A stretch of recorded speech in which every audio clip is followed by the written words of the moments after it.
Hi, welcome back to my channel. Thank you so much for stopping by. This is Amy from With Love by Amy, and today we're going to be making this honeycomb buzzing bee pendulum card. Alright, so here I am starting out. I'm cutting the yellow hexagon, and then I'm going to emboss it with the honeycomb embossing folder. That folder is no longer available, so I've listed a product that would suffice to supplement it in the description box below. Alright, so there I embossed it, and I'm making sure it'll fit on my card panel. I have an oval die cut here, or not a die cut, sorry, a punch. I would use an oval die cut if I did not have this punch though. So I am trying to figure out at this point how I'm going to make my bee and where I'm going to try to position the bee for the pendulum, because it's going to move.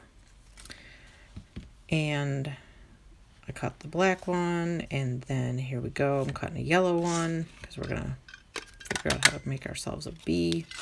I googled what a bee, paper piecing bee looked like online, and that's how I made this one. There's really no like true science to it. I kind of just punched some shapes out, and then I used this ornament punch because I figured I would use that for the bee's stinger part. And then this word window punch is what I'm going to use for the pendulum. I double punched it so that I could glue the two pieces together, but you could literally just use any piece of cardstock you have and double it up if you want to make it stronger. That's what I did. And what am I doing here? Oh, I'm gluing my pieces of my bee together. Yeah, I really had no idea what I was doing with this bee, because literally the bee is like haphazard at this point. He just like, he gets a piece here, he gets a piece there, and then I keep figuring out what I'm going to do with him. Those small ovals you see in the top of the screen, I didn't even use those. Yeah, so they ended up just being extras because I didn't use them. But I did use that, the ornament punch. I punched that out, and then I just cut strips off of the black oval that was the same size as the yellow oval. And that's how I made the stripes on the bee. And I kind of just freehand cut the bee's head from the, and then look, here I'm taking another solid black circle or oval and putting it on the back so that it has a smooth surface on the back, so that when it moves, it's not going to get caught up on any of those random pieces I glued together there, because look at that's a mess. And I'm going to cover it up. And there, it's all smooth on the back now. And the bee still doesn't have eyes or antennas. Yeah, like I said, this bee is a little haphazard. And I made a giant mess with all these pieces of paper here. But it's coming together and it looks like a bee, so I'm happy.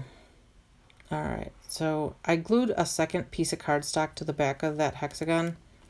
And here I am, I'm getting some of that score tape, and I'm going to like quadruple it up with my button. The button is what is going to make the movement happen in the back of the card.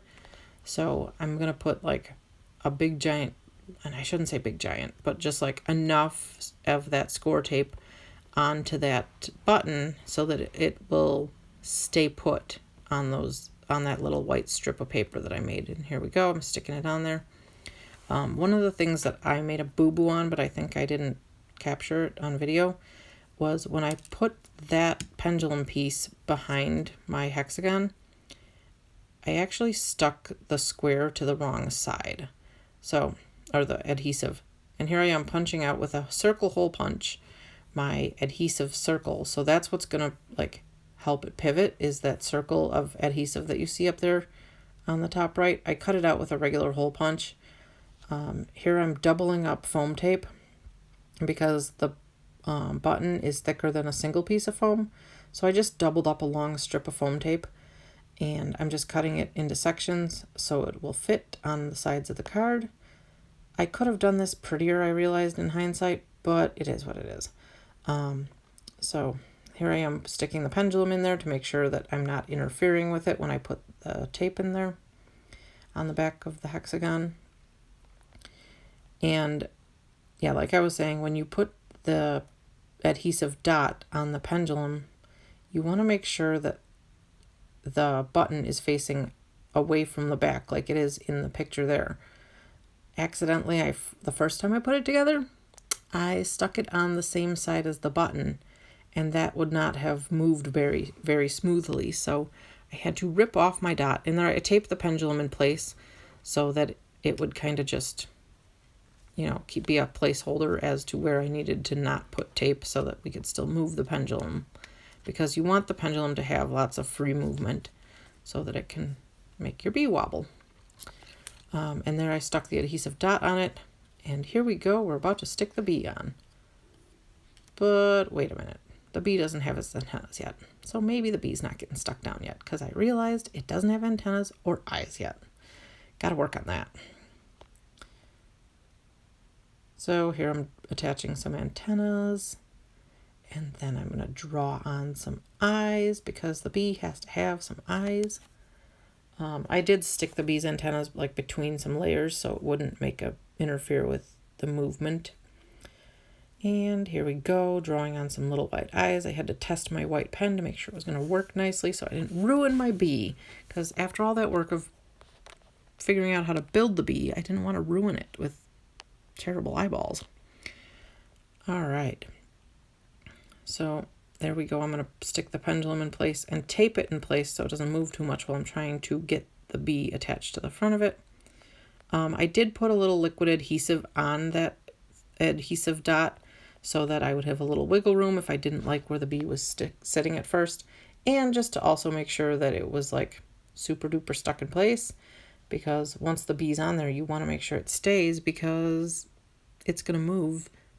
It's not permanently adhered to the entire card, so you want to make sure that it's not going to fall off your card, because that would not be cool. That wouldn't be fun either if your bee fell off your pendulum. I have no idea who I'm going to send this card to yet, but I think it'll be a fun card. A kid might enjoy it too. I'm sure my kids will enjoy it once I show it to them. They love cards that move and cards that make noise and stuff like that. So here I am making sure it's going to fit on my black card backer, and I'm testing it out because I love how it moves too. So that's pretty cool. Here I'm using my Dymo, I think it's called a 3D embossing label maker. It has black tape in it currently because I figured I'm going to put it on the yellow hexagon. So having black tape in it is a good idea. And this really it's handy to have around because you can make sentiments that you don't have a stamp for. And the sentiment that I chose for this card, and fortunately it fit nicely on the top and the bottom of the hexagon, was buzzin' by, and then at the bottom it's going to say to say hi. I thought it was cute. I'm sure that there's probably a stamp set somewhere that has that sentiment in it, but I don't have anything with a bee or anything about buzzing, so here we go. All right, I have 3 layers of black cardstock that are the same width as the Dymo embossed label tape, and I stacked them all up and glued them together just to give it a little dimension and stuff and to keep it sturdy. And then I'm going to glue it on to the top and then the bottom of my card for the 2 pieces of the sentiment.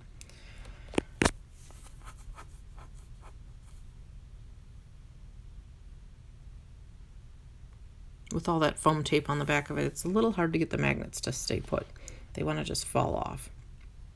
But we want to make sure that our sentiment stays stuck, especially since the hexagon is embossed. It didn't get a very good emboss because I had to run it through the die cutting machine to cut the little hole in the center after that. Here I am taking the anti-static powder tool and going around the sides of the card because we don't want the pendulum to stick to the insides of the card. I am putting liquid adhesive onto the foam tape after I remove the backer strip, just so I get a little bit of wiggle room so I can make sure that I like where my card is at on the back, on the panel. And then it'll stick down and not go anywhere because that double-sided tape is super strong. At least the adhesive is super strong on it. And having the liquid tape on there, or the liquid glue on there, is a good helper too. And here we go. It's beautiful and I love it. Thank you so much for watching, and I hope you enjoy this, and you should give it a try too. Thanks for watching, and here's some more videos you may enjoy. Don't forget to like and subscribe, and have a great day. Thank you for watching.